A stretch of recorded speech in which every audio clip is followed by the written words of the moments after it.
Shalom. Semua kabarnya pasti baik dan semua sehat-sehat saja. Amin. Mari membaca Matius pasalnya yang ke-25. Ayat 14 sampai ayat 21. Ayat Alkitab yang kita baca ini masih merupakan ayat Alkitab yang kita baca minggu pertama lalu. Hari ini kita bicara mengenai siapa yang bisa diandalkan. Mari ibu bapak, kalau saudara sudah ketemu ayat Alkitabnya, mulai dari ayat 14 sampai dengan ayatnya yang ke-21. Dalam hitungan ketiga, 1, 2, 3, ya. Sebab hal kerajaan sorga sama seperti seorang yang mau bepergian ke luar negeri, yang memanggil hamba-hambanya dan mempercayakan hartanya kepada mereka. 15. Yang seorang diberikannya 5 talenta, yang seorang lagi 2, dan yang seorang lain lagi 1, masing-masing menurut kesanggupannya. Lalu ia berangkat. 16. Segera pergilah hamba yang menerima 5 talenta itu. Ia menjalankan uang itu, lalu beroleh laba 5 talenta. Hamba yang menerima 2 talenta itu pun berbuat demikian juga, dan berlaba 2 talenta. 18. Tetapi hamba yang menerima 1 talenta itu pergi dan menggali lubang di dalam tanah, lalu menyembunyikan uang tuannya. 19. Lama sesudah itu pulanglah tuan hamba-hamba itu, lalu mengadakan perhitungan dengan mereka. Hamba yang menerima 5 talenta itu datang, dan ia membawa laba 5 talenta. Katanya, Tuan, 5 talenta Tuhan percayakan kepadaku. Lihat, aku telah beroleh laba 5 talenta. Terus, maka kata tuannya itu kepadanya, baik sekali perbuatanmu itu, hai hambaku yang baik dan setia. Engkau telah setia dalam perkara kecil, aku akan memberikan kepadamu tanggung jawab dalam perkara yang besar. Masuklah dan turutlah dalam kebahagiaan Tuanmu yang diberkati. Katakan amin. Pada minggu pertama yang lalu, ibu bapak, dari teks kitab suci yang kita baca ini, kita menemukan sebuah kebenaran yang sekaligus merupakan pesan Tuhan pada kita sekalian untuk kita hidupi di kehidupan sehari-hari kita. Sebuah kebenaran yang kita temukan dari pembacaan ayat Alkitab barusan ini tadi pada minggu yang lalu, bahwa melalui perumpamaan tentang talenta ini, Kristus ingin menegaskan bahwa Ia memanggil kita supaya kita semuanya menjadi orang yang dapat diandalkan. Melalui perumpamaan tentang talenta ini, Yesus ingin menyampaikan bahwa Allah berkehendak atau menginginkan supaya semua kita menjadi orang-orang yang bisa dipercaya, yang bisa menerima serta menjalankan tanggung jawab kita secara baik. Apakah ketika kita berada di rumah, ketika kita berada di tempat kerja, atau ketika kita berada di lingkungan ataupun di komunitas di mana Tuhan izinkan kita berada, Allah ingin supaya semua orang-orang yang beriman ini, supaya semua orang-orang yang percaya ini menjadi orang-orang yang berintegritas, yang memperlihatkan teladan yang baik bagi banyak orang melalui keterandalan hidup. Ketika dia ada dalam pekerjaan, pemimpinnya bisa mengandalkan orang tersebut. Ketika dia berada di tengah-tengah komunitas atau rekanan bisnis atau rekanan kerja, maka rekan-rekan sekerjanya, rekan-rekan atau mitra bisnisnya bisa mempercayai orang tersebut. Apabila kita ada di lingkungan keluarga, maka keluarga kita bisa mempercayai kita, suami kita bisa mempercayai kita, istri kita bisa mempercayai kita, orang tua kita bisa mempercayai kita, demikian seterusnya. Sebab tidak bisa dipungkiri ibu bapak, ada banyak sekarang pasangan satu sama lain sudah tidak bisa lagi saling mempercayai. Karena itu firman Tuhan ini datang pada kita sekalian supaya kita paham bahwa panggilan Allah bagi kita, di samping untuk kita menaruh iman kepadanya, supaya kita memperlihatkan keteladanan yang baik bagi banyak orang melalui keterandalan hidup. Kita bisa diandalkan, apakah ketika kita ada di depan orang banyak atau ketika kita ada sendirian, kita ditemukan oleh Allah sebagai orang yang bisa diandalkan, sebagai orang yang bisa dipercaya, dapat diandalkan. Itu definisinya yang sudah kita lihat pada minggu yang lalu, ialah mengakui bahwa kita memiliki tanggung jawab atas kualitas hidup kita atau atas hasil-hasil yang kita hasilkan di hidup kita ini. Itulah yang dimaksud dengan pengertian dapat diandalkan. Kita mengakui bahwa kita memiliki tanggung jawab. Di luar sana ibu bapak, yang trennya sekarang adalah ada banyak orang mencoba mencuci tangan. Senang orang cuci tangan atas semua hal yang sebenarnya merupakan bagian daripada tanggung jawabnya. Dia tidak makan tapi suka cuci tangan. Nah begitu kira-kira ibu bapak. Ya artinya dia suka menyalahkan orang lain. Dia suka menyalahkan keadaan, menyalahkan situasi, menyalahkan kondisi, menyalahkan perbuatan atau perlakuan orang lain, menyalahkan situasi, menyalahkan krisis, menyalahkan gejolak politik yang tidak stabil, dan lain sebagainya.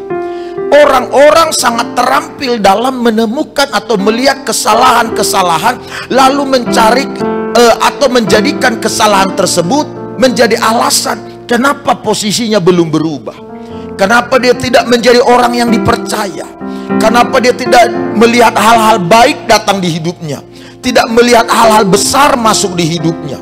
Dia selalu melihat adanya faktor-faktor eksternal, kesalahan-kesalahan dari berbagai pihak. Tetapi ayat Alkitab yang kita baca sebagaimana kita pelajari minggu pertama lalu mengajarkan supaya kita belajar melihat pada diri kita. Tidak lagi melihat pada faktor eksternal, tidak lagi melihat pada faktor di luar. Allah ingin supaya kita tidak mencari-cari kesalahan, atau kita tidak mencari-cari alasan atas posisi yang sama musim demi musim, atas keberadaan kita yang tidak melihat peningkatan demi peningkatan, yang tidak melihat kemajuan dalam finansial, yang tidak melihat keberhasilan-keberhasilan di banyak aspek hidup kita. Allah ingin kita mau mengakui bahwa kita juga memiliki tanggung jawab atas hal tersebut. Kualitas hidup kita ini atau hasil-hasil hidup kita ini ibu bapak, itu sepenuhnya tanggung jawab kita sebenarnya ibu bapak.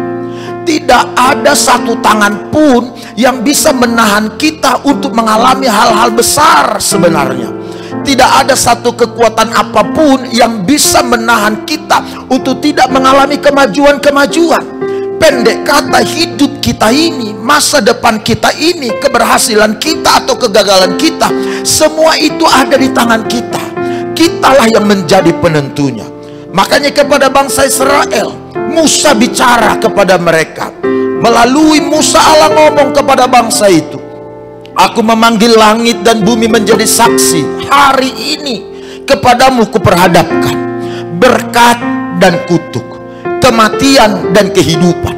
Pilihlah berkat, pilihlah kehidupan, maka kamu akan hidup, kamu dan juga keturunanmu, kata Allah melalui Musa kepada bangsa itu. Kata pilihlah kehidupan itu bicara mengenai tanggung jawab kita ibu bapak.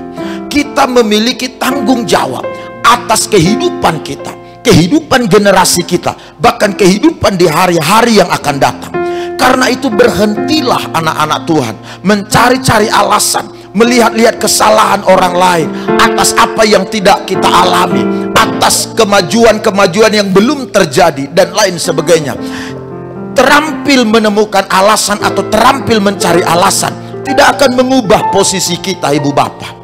Tetapi kalau kita menerima tanggung jawab, lalu kita mengakuinya, dan kemudian kita memperbaikinya, saya percaya tekad dan komitmen serta tindakan kita itulah yang akan membuat kita berubah atau membuat kita mengalami peningkatan, baik dalam posisi, dalam pendapatan atau penghasilan, bahkan dalam hal-hal yang akan Tuhan kerjakan ke depan, termasuk dalam hal kesehatan kita.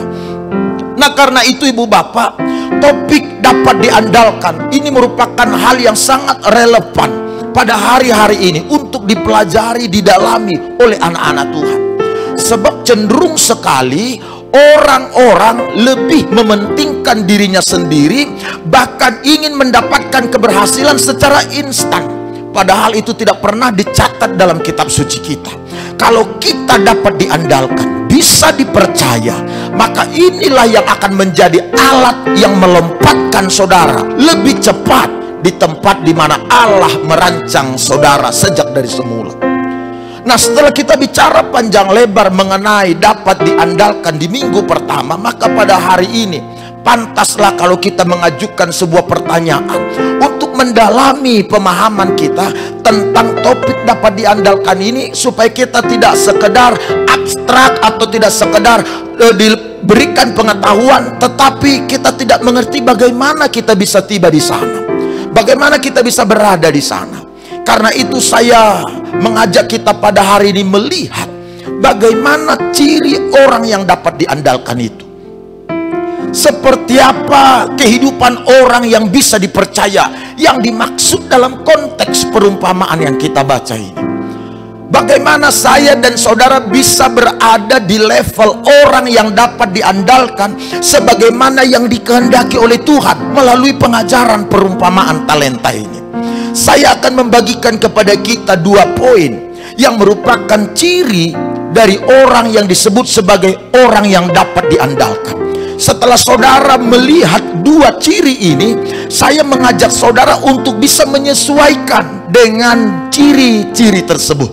Kalau dari ciri itu belum ada pada kita, nah tugas saya dan saudara sementara pembelajaran ini berlangsung, mari kita berupaya dan berkomitmen penuh untuk mengejar ciri yang dimaksud supaya ada dalam diri kita, sehingga yang kita dengar ini tidak cuma sekedar pengetahuan belaka, tetapi tidak mendatangkan perubahan-perubahan atau tidak memberikan kuasa pada kita. Nah, kalau saudara mendengarnya, pengetahuan kita bertambah, lalu kemudian apa yang kita dengar yang menambahkan tingkat pengetahuan kita, tetapi ini juga menjadi gaya hidup kita, menjadi kepribadian kita, menjadi karakter kita. Saya percaya ibu bapak, saudara akan melihat dengan segera adikodrati, keajaiban, hal-hal yang supranatural, yang ajaib, yang luar biasa. Itu yang akan datang di kehidupan saudara, itu yang akan menyapa langkah-langkah saudara, itulah yang akan masuk di kehidupan kita, sehingga kita melihat posisi kita dari waktu ke waktu semakin bertambah baik, keberadaan kita semakin bisa diandalkan oleh para pemimpin kita, oleh bos kita, oleh mitra kita, oleh orang-orang yang ada di sekitar kita, bahkan oleh Tuhan Allah. Bahkan dia akan menambahkan kepercayaan, termasuk kepercayaan yang jauh lebih besar akan ditambahkan pada kita. Mari kita lihat ciri yang pertama dari orang yang dapat diandalkan itu ialah orang yang memiliki pola pikir bijak dan hati tulus. Saya ulang sekali lagi, pola pikir bijak dan hati tulus. Ini adalah indikator pertama dari orang yang disebut sebagai orang yang bisa dipercaya atau orang yang dapat diandalkan. Bagaimana itu bisa terucap atau itu bisa menjadi salah satu ciri? Perhatikan apa yang dicatat di ayat 16 sampai dengan ayatnya yang ke-18. Yuk kita baca bersama-sama sekali lagi ibu bapak. Ayat 16 sampai dengan ayat 18. Haleluya. Dalam hitungan ketiga, mari kita baca bersama. 1, 2, 3, ya. segera pergilah hamba yang menerima 5 talenta itu. Ia menjalankan uang itu, lalu beroleh laba 5 talenta. Terus hamba yang menerima 2 talenta itu pun berbuat demikian juga, dan berlaba 2 talenta, 18. Tetapi hamba yang menerima 1 talenta itu pergi dan menggali lubang di dalam tanah, lalu menyembunyikan uang tuannya. Perhatikan keterangan yang dicatat di 3 ayat yang kita baca itu. Ayat 16, 17, 18. Izinkan saya beberapa menit membedah 3 ayat ini. Begini Ibu Bapak, ayat 16 dan ayat 17, 2 ayat ini sedang menjelaskan atau memberitahukan gambaran tentang orang yang memiliki pola pikir yang bijak serta hatinya yang tulus. Hal itu terlihat dari keterangan-keterangan teks kitab suci itu. Setelah sang Tuhan memberikan kepada 2 hamba itu, yang satu diberi 5 talenta, yang satu lagi diberi 2 talenta. Setelah sang Tuhan memberikan kepada mereka berdua talenta, talenta dalam ayat ini adalah bukan sama dengan bakat, itu hanya pengertian di kemudian. Tapi talenta dalam konteks aslinya itu bicara mengenai mata uang di Israel kuno. Jadi Israel kuno itu mata uangnya ada 2, ada dinar, lalu ada talenta. Itu mata uang di Timur Tengah sana Ibu Bapak. Jadi jangan saudara mengira ini adalah bakat atau potensi seseorang, bukan. Walau kini itu menjadi makna daripada perumpamaan ini. Oke, kembali kepada penjelasan saya tadi. Kedua hamba itu menerima talenta, satu menerima 5, lalu yang satu lagi menerima 2. Lalu kemudian Alkitab yang kita baca itu menjelaskan, kedua hamba yang menerima talenta ini segera pergi lalu menjalankan. Mereka pergi menjalankan talenta itu sesuai dengan instruksi sang Tuhan yang telah memberikan talenta itu. Menjalankan maksudnya adalah berniaga, berdagang dengan mata uang atau dengan modal uang yang diberikan itu. Jadi tidak boleh kita menggunakan ayat ini menjadi ayat yang membenarkan kita bahwa seseorang bisa menjalankan uang. Tidak bisa, karena ini tidak tepat. Ini maksudnya adalah berusaha, berniaga, berdagang. Lalu kemudian Ibu Bapak, setelah kedua hamba ini, yang satu menerima 5 talenta, lalu yang satu menerima 2 talenta, kemudian mereka pergi menjalankan talenta itu. Mereka pergi berniaga, mereka pergi berdagang karena sudah ada modal. Yang namanya berdagang, Ibu Bapak bisalah memahami seperti apa suka dukanya. Tentu ada tantangan-tantangan, ada pula godaan atau bujukan untuk kita menyerah. Ada pula bisikan-bisikan, sudahlah, tidak perlu harus berdagang dan lain sebagainya. Jadi yang namanya berniaga atau berdagang itu butuh keterampilan, butuh keuletan, butuh kegigihan. Walau godaan untuk berputus asa, menyerah ada, tetapi kita tidak boleh berputus asa. Dan bukan hanya butuh kegigihan, keterampilan, juga butuh inovasi atau kreativitas. Kecerdasan dalam berkomunikasi, termasuk di dalam memasarkan atau membangun narasi dalam mempromosikan barang dagangan atau membangun hubungan supaya para pelanggan terus bertambah. Ini adalah keterampilan yang sangat dibutuhkan dalam berniaga. Hebatnya kawan, walau bujukan godaan untuk menyerah ada, tapi kedua hamba, yang satu yang menerima 5, yang satu menerima 2, ini tidak putus asa. Mereka terus bekerja keras dengan gigih. Mereka kreatif. Sehingga sehingga talenta yang tadi diberikan kepada yang seorang 5, lalu kepada yang seorang 2, talenta ini setelah dijalankan, setelah dikerjakan, akhirnya memberi hasil. Yang satu beroleh laba 5, yang satu beroleh laba 2. Coba lihat, laba yang dihasilkan itu, ibu bapak, itu adalah gambaran dari kualitas hidup yang mereka capai setelah mereka tidak menyerah, setelah mereka gigih, setelah mereka kreatif, setelah mereka terus bekerja. Kualitas hidup mereka meningkat. Hasil-hasil ditambahkan. Tadi cuma punya 5, sekarang jadi 10. Yang tadi satu lagi punya 2, sekarang jadi 4. Ada penambahan yang mereka dapatkan. Apa yang menyebabkan mereka beroleh laba? Pola pikirnya bijak dan hatinya tulus mengerjakannya. Hati yang tulus dan pola pikir yang bijak inilah yang kemudian membuat mereka memperoleh hasil atau memperoleh laba, memperoleh kualitas hidup yang tidak dimiliki oleh orang lain, khususnya rekan kerja mereka yang menerima 1 talenta itu.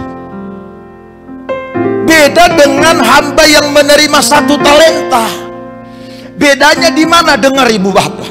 Bedanya ialah si hamba yang menerima 1 talenta itu setelah diterima, ayat 18, dia juga pergi, tetapi bukan menjalankannya, bukan berniaga, melainkan menggali lubang lalu mengubur atau menanam talenta itu.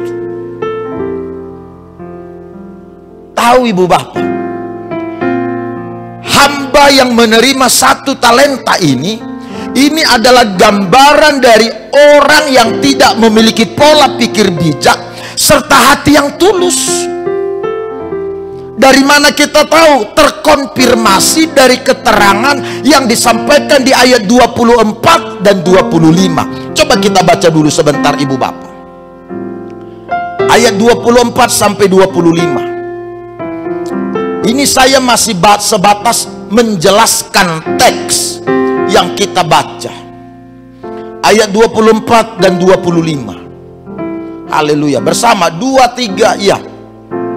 Kini datanglah juga hamba yang menerima 1 talenta itu dan berkata, Tuan, aku tahu bahwa Tuan adalah manusia yang kejam, yang menuai di tempat di mana Tuan tidak menabur, dan yang memungut dari tempat di mana Tuhan tidak menanam. 25. Karena itu aku takut dan pergi menyembunyikan talenta Tuhan itu di dalam tanah.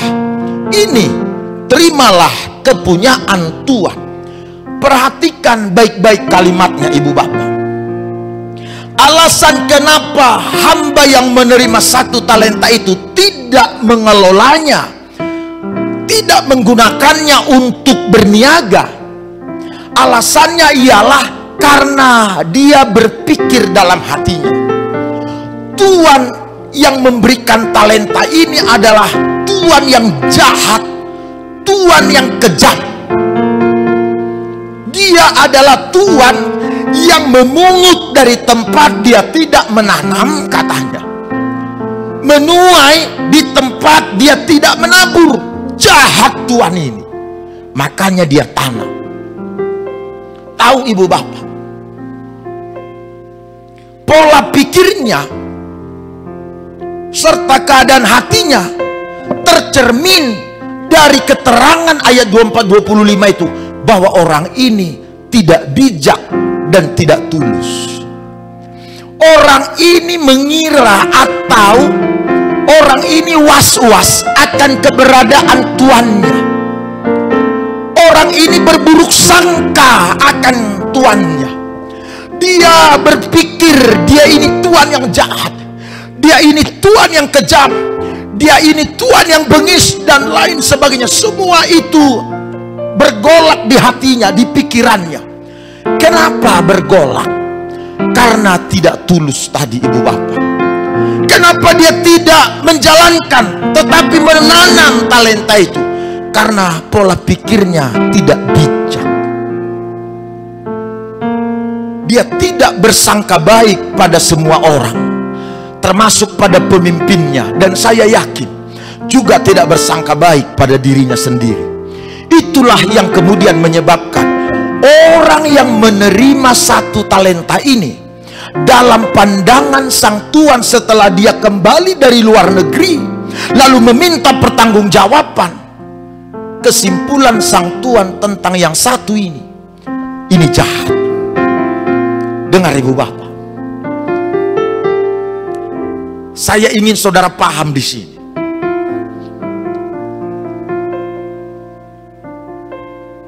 Pola pikir kita serta keadaan hati, kalau tidak tulus, kalau pola pikir kita tidak bijak, kita mudah berburuk sangka pada semua orang, termasuk pada diri kita sendiri. Bukan hanya berburuk sangka, kita bisa was-was atau curiga. Setiap kali pemimpin kasih kita tugas, kasih kita tanggung jawab, selalu disertai dengan rasa curiga. Nah ini kalau orang tidak tulus dan tidak bijak, apalagi lah maksudnya bos ini, kok dikasih lagi ini sama saya, apalagi maksudnya pimpinan ini, apalagi maksudnya kawan ini. Selalu was-was dan selalu curiga. Karena itu orang seperti ini cenderung mengamankan dirinya sendiri dan menyelamatkan dirinya sendiri, atau dalam bahasa kerennya mementingkan agenda dan dirinya sendiri. Tapi aku mau beritahu sama saudara, orang yang mementingkan agendanya sendiri dibandingkan dengan agenda tempat dia bekerja, atau perusahaan tempat dia bekerja, atau organisasi tempat dia berada, atau pimpinan tempat dia bekerja sama, orang yang mementingkan dirinya sendiri dibandingkan dengan tempat dia bekerja, dibandingkan dengan pelayanannya, dibandingkan dengan pimpinannya, ini adalah tanda bahwa orang tersebut tidak bisa diandalkan. Boleh ngomong sama saya haleluya? Belum kudengar haleluya. Senggol dulu sebelahnya yuk. Bukan kita yang dimaksud, supaya nggak terlalu kaku ini ya, supaya nggak terlalu kaku ya. Ngomong sama sebelahnya, bukan kita yang dimaksud. Coba sekali lagi ngomong dulu sama sebelahnya yuk. Kulihat dulu saudara senggol, bukan kita yang dimaksud. Yuk, ayo. Bukan kita yang dimaksud. Amin. Cuma senggol lagi sebelah. Tadi sebelah kanan, sekarang sebelah kiri senggol. Tapi orangnya nggak jauh dari sini. Nah gitu.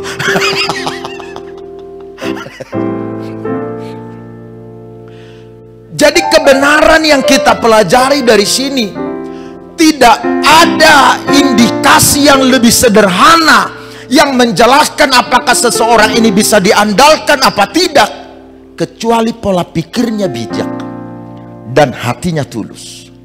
Orang yang hati tulus itu mau dimanfaatkan orang pun kebaikannya, kepolosannya, kesederhanaannya, tidak masalah buat dia. Karena dia tahu semua dia lakukan buat Tuhan. Toh Tuhan yang akan membela dan menjagai, Tuhan yang akan menolong, Tuhan yang akan menyertai dan membalaskan. Tuhan tidak tidur. Jadi kawan, kalau saudara dipanggil sama pemimpin, jangan segera mengeluh. Nah inilah, Pak, kok aku aja Bapak panggil, apa nggak ada lagi yang lain di dunia ini? Jangan. Jadi kalau saudara sering dipanggil pemimpin saudara, dikasih tugas, diminta mengerjakan sesuatu, diminta melakukan sesuatu, itu karena nama saudara melekat di hatinya dan di pikirannya. Serius loh. Bukan hanya karena nama saudara melekat di hatinya dan di pikirannya, itu karena saudara adalah orang yang bisa dipercaya. Kalau kita nggak bisa dipercaya, nggak bakal dipanggil kita, nggak akan dia ingat nama kita, nggak akan berbekas di hatinya nama kita, nggak akan terukir indah nama kita di hatinya. Tapi kalau saudara ini orangnya memang bisa diandalkan, orangnya bijak, kreatif pula, bisa menerjemahkan isi kepala pemimpinnya, bisa menangkap atau memahami maksud kalimat-kalimat atau tujuan-tujuan yang diharapkan oleh pemimpinnya. Kalau itu adalah kita, waduh, susah saudara dilupakan. Bahkan ketika saudara lagi nggak nyaman pun atau lagi apa gitu, dia pasti segera cari tahu kenapa dia, kenapa agak nggak senyum di hari ini. Itu gejolaknya di dalam. Bahkan tidur pun pimpinan itu bisa mimpi-mimpi kita. Itu ada apa ya? Apakah salah yang kubikin ini sehingga dia kok kayak apa ya? Apa yang terjadi? Apa dosaku? Dia ingat saudara sampai ke bawah ngigau, bukan karena negatif. Karena kalau saudara melemah, perusahaan itu terancam bangkrut. Tempat kerja itu tidak bisa mengalami progres. Akan banyak kerugian-kerugian yang diakibatkan, yang ditimbulkan. Tapi coba kalau kita tidak punya pola pikir bijak, hati kita tidak tulus, waduh, gak diingat kita Pak, gak diingat Bu. Tapi kalau pola pikirnya bijak, orangnya bisa diandalkan, hatinya tulus. Belum ulang tahun pun saudara sudah di WhatsApp happy birthday, padahal 2 hari lagi. Dia takut orang lain keburu duluan mengucapkan. Wih, keren.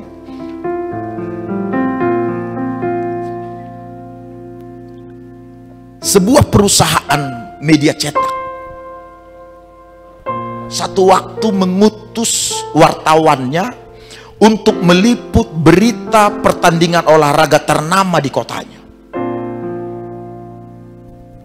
Lalu kemudian wartawan yang sudah dipercayakan untuk meliput berita pertandingan olahraga ternama itu di kota itu pergi ke daerah di mana yang dimaksud. Tapi belum lama dia sudah pulang lagi ke kantor. Pimpinan daripada perusahaan ini segera bertanya dong, kenapa Bapak sudah cepat pulang, katanya. Mana beritanya? Lalu wartawan ini bilang, tidak ada berita Pak. Penasaran sang pemimpin, kenapa tidak ada berita? Tidak ada pertandingan Pak. Bingung lagi nih pemimpin, kok bisa tidak ada pertandingan? Stadionnya roboh Pak. Kalau stadionnya roboh, mana berita tentang stadion yang roboh itu? Dia jawab, itu kan bukan tugasku Pak. Tugasku kan meliput pertandingan, bukan stadion yang roboh. Coba bayangin, bagaimana kalau orang model begini adalah teman kerja saudara.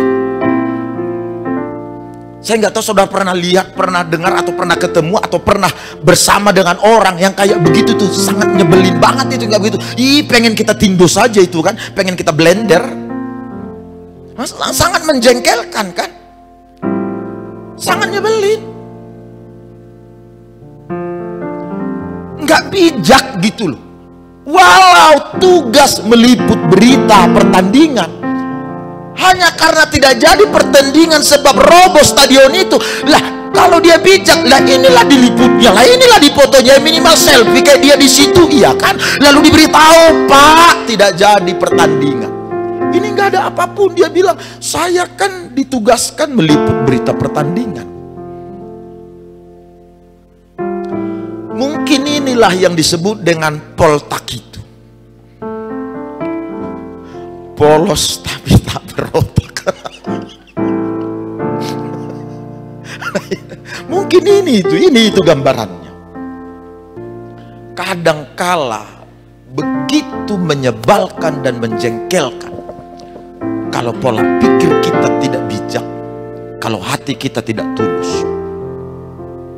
Kita mudah berburuk sangka sama semua orang. Sama semua orang. Bahkan kadangkala sama pasangan kita. Kita berburuk sangka. Nah itulah kan, kemanapun dia dibawanya handphonenya, kemanapun dia dibawanya handphonenya. Pasangan sendiri, kenapa mesti berburuk sangka? Nah itulah, pas di samping telinganya itu dibikinnya handphonenya waktu mau tidur. Udah itu ada lagi pinnya, pakai sidik jari lagi, lalu pakai wajah lagi.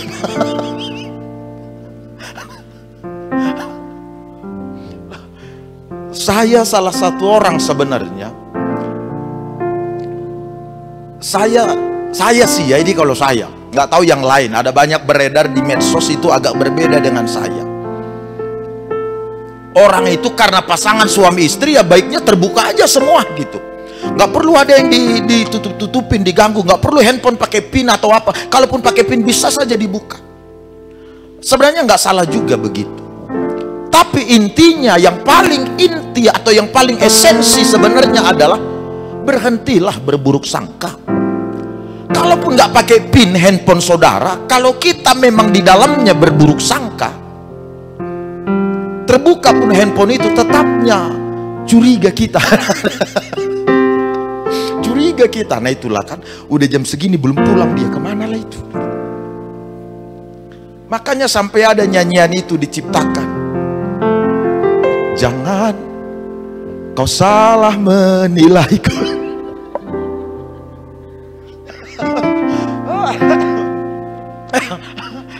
Itu tuh, karena ada yang berburuk sangka. Saya salah satu orang yang menghargai privasi sebenarnya, privasi seseorang, walau saudara suami istri. Contoh begini, kadangkala pin ATM saudara kan nggak saudara kasih tahu sama istri kan, atau istri nggak kasih tahu pin ATM-nya sama suami kan. Ada kalanya, tapi dengarlah Bapak Ibu, kalau pasangan saudara memang mulai mencurigakan, ya bicara baik-baik. Ajak dia candlelight dinner, agak romantis berdua. Bang, setelah makan lah ngomong, jangan sebelum makan. Nanti hilang selera makannya. Padahal sudah booking meja kan. Kalau sudah di depan dibicarakan, nggak selera lagi makannya. Walaupun itu sup kepiting. Jadi setelah makan kenyang baru ngomong sambil pegang-pegang kuku. Bang, aku mau tanya, tapi jangan marah ya bang. Apa itu? Kata si abang lah. Tapi sebenarnya malu aku bang. Agak-agak manja-manja dikit gitu.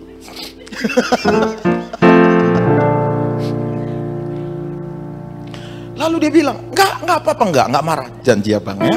Iya janji, enggak apa-apa, ngomong lah. Masih sayangnya abang sama aku.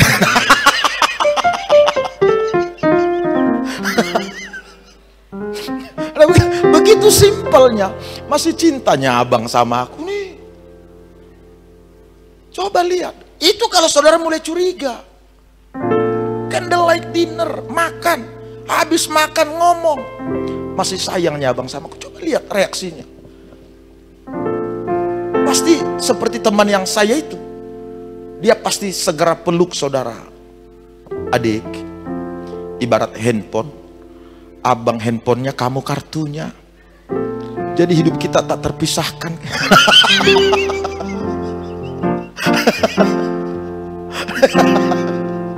Mendengar itu banggalah saudara. Makasih abang, makasih abangnya, makasih abangnya. Baru di hatinya si abang ngomong, nggak tahu dia handphone sekarang 2 kartunya.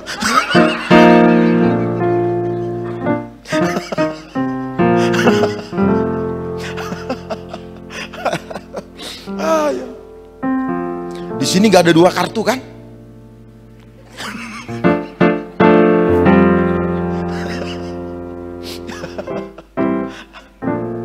Haleluya. Kembali. Jadi pola pikir mesti bijak. Pemimpin bicara apa, saudara terjemahkan dong. Kerjakanlah, ya jangan polos-polos amat lah. Dikembangkan. Kita mesti bisa memahami pesannya itu apa, tujuannya apa, yang diharapkan apa. Nah itu. Makanya kalau ibu bapak bekerja, bekerjalah bukan karena didasarkan adanya upah atau berapa upah, bukan. Tapi saudara bekerja, saudara bermitra, saudara berbisnis, saudara berusaha, saudara berdagang, atau apapun yang ditawarkan pada saudara, lihat itu sebagai kesempatan di mana saudara akan mengembangkan potensi saudara. Saudara akan menolong orang lain. Saudara akan membangun narasi atau cerita yang baru dengan lingkungan yang baru, dengan teman-teman yang baru dan lain sebagainya. Itu yang harus kita lihat. Jangan mikirnya, waduh ini gaji nambah ini, oh ini upahnya cuma sekian, jadi kerjanya pun ya sesuai dengan upah lah Pak Pendeta. Ini yang gak bisa diandalkan. Orang itu butuh keahlian kita. Dan jangan lupa yang dibayar itu sebenarnya adalah keahlian kita, bukan gelar kita. Kalau kita punya gelar S1, S2 dan lain sebagainya, bukan gelar itu yang dibayar, potensi itu yang dibayar, keahlian itu yang dibayar. Apabila keahlian kita ini kita kontribusikan di tempat kita bekerja, di komunitas, atau di mana saja, atau di gereja, maka keahlian kita inilah yang membuat mengalami peningkatan, adanya hal-hal baik, kemajuan-kemajuan. Dan ketika ini terjadi, saudara nggak perlu nanya fasilitas, saudara nggak perlu nanya gaji, saudara nggak perlu khawatir soal masa depan. Perusahaan, bos saudara, tempat saudara bekerja pasti mikirin ke sana, pasti. Jadi tulus saja mengerjakannya. Jangan bilang, nah nanti udah maju ini, udah bagus ini kita kerjakan, dibuangnya kita nanti, gak diingatnya kita nanti. Kalaupun mereka tidak mengingat saudara, ada Bapa di sorga yang mengingat kita, yang akan menyediakan masa depan bagi kita. Ada Bapa di sorga. Makanya tulus, pola pikir kita bijak. Yang kedua, terakhir saya tutup. Lalu apa ciri kedua dari orang yang disebut sebagai orang yang bisa diandalkan itu? Orang yang bisa dipercaya itu orang yang konsisten. Itulah orang yang bisa diandalkan, atau orang yang bisa dipercaya itu konsisten. Coba lihat ibu bapak, ayat Alkitab yang kita baca, ayat 19, perhatikan, saya baca buat kita semua. Kalimatnya bilang begini: lama sesudah itu pulanglah tuan hamba-hamba itu, lalu mengadakan perhitungan dengan mereka.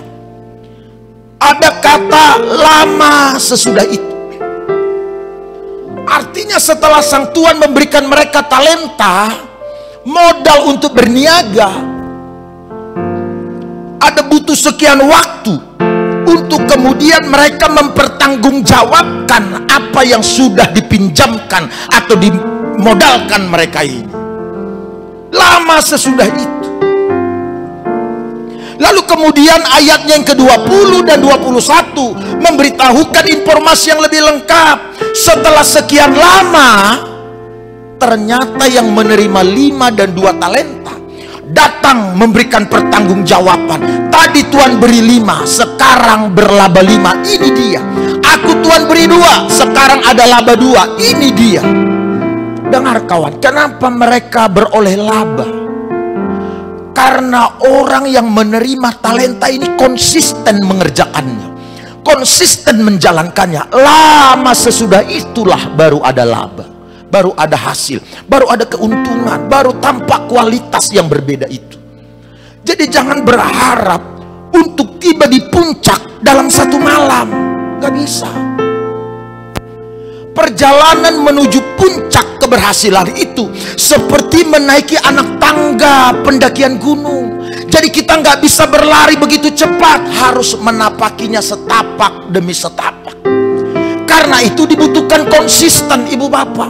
Saudara punya keahlian saja tidak cukup tanpa dibarengi dengan konsisten.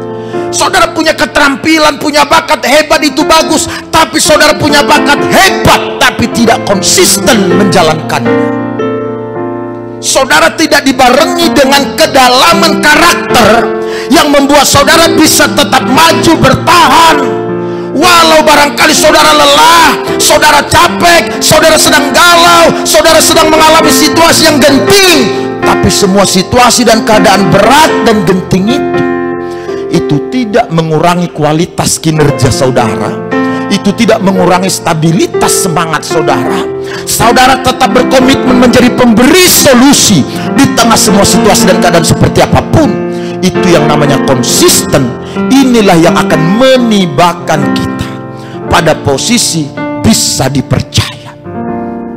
Dan orang model begini bukan hanya bisa dipercaya, tapi akan ditambahkan lagi kepercayaan, akan ditambahkan lagi yang lebih besar, konsisten. Makanya konsisten itu bicara mengenai rentang waktu yang berkepanjangan untuk mencapai keberhasilan. Kesempatan-kesempatan yang diberikan kepada kita di hidup kita itu adalah kesempatan bagi kita untuk bisa lebih dekat di kehidupan yang akan datang. Orang yang rajin harusnya adalah orang Kristen, ibu bapak. Harusnya dibandingkan orang manapun. Karena di dalam diri orang Kristen sajalah ada Roh Kudus yang membuat dia bisa menjadi lebih kuat walau sebenarnya dia sudah lelah. Tapi ada Roh Allah yang memotivasi, yang memberi energi, yang mensuplai kekuatan, kemampuan dalam dirinya, sehingga secara alamiah walau dia lelah, kewalahan, tapi Roh Kudus yang dalam dirinya akan memproduksi kekuatan yang baru, akan memproduksi semangat yang baru, akan memproduksi sukacita yang baru, sehingga dia nggak pernah kekurangan hal-hal penting ini. Makanya saya bilang tadi, hanya orang Kristen seharusnya yang kalau kerja-kerjanya paling rajin, kualitasnya, kinerjanya stabil, bagus, tetap jadi pemberi solusi. Kalau dia paham kebenaran. Makanya kawan, kalau saudara kerja dimanapun, bersama dengan siapapun, ayo lihat, saudara harusnya lebih rajin dari yang lain. Saudara harusnya lebih semangat dari orang lain. Walau saudara lelah dan lain-lain, ada banyak alasan. Saudara lihat, saudara adalah pemberi solusi. Tetaplah stabil dalam kualitas kerja, tetaplah stabil dalam semangat. Itu yang namanya konsisten. Maka percayalah, tidak ada orang yang bisa tiba di puncak atau di keberhasilan tanpa konsisten. Ejekan ada, tantangan ada, kesulitan ada, bahkan mungkin orang-orang mengabaikan juga banyak, menganggap rendah juga banyak, tapi tetaplah konsisten. Hadapi ejekan yang hebat itu, akan tiba waktunya impian menjadi kenyataan. Mari kita berikan tepuk tangan bagi Tuhan Yesus. Haleluya. Saya mengajak kita bernyanyi sama-sama.